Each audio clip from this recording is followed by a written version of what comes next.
Ganda ng effect nito, wait lang. Ayan, ang pinaka nagustuhan ko kung gusto nyo rin ng ganyang effect. Kita nyo naman, ito na yata yung pinaka magandang purchase ko sa mga Christmas decoration, especially sa mga ilaw na pampasko.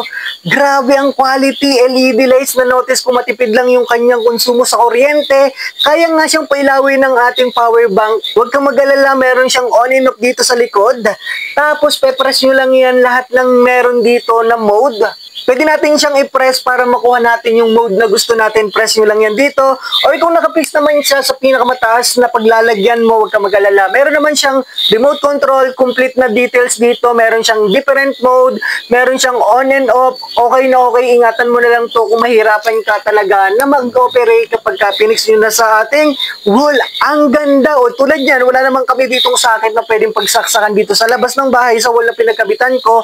Gumamit lang ako ng power bank. Pero kung gusto niyo naman, gamit lang tayo ng adapter. Since ito naman ay USB type, gamit lang kayo ng adapter. Yung madalas natin ginagamit sa pag-charge ng cellphone.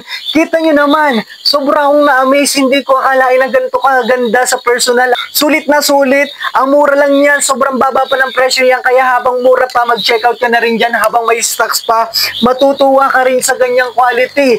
Ayan, tatry natin itong ating remote control. Ganda ng effect nito, wait lang. Ayan, ang pinaka nagustuhan ko kung gusto nyo rin ng ganyang effect. Kita nyo naman, para talagang fireworks na ginagamit natin pagka bagong taon. Mas napapabilis pa natin yan. So, timplahin nyo na lang yan. Pwede kayong gumamit ng remote para mag-control nyo yan. Kung gusto nyo mas mabilis, pwede yung pabilisin gamit lang itong remote control. O, kita nyo naman.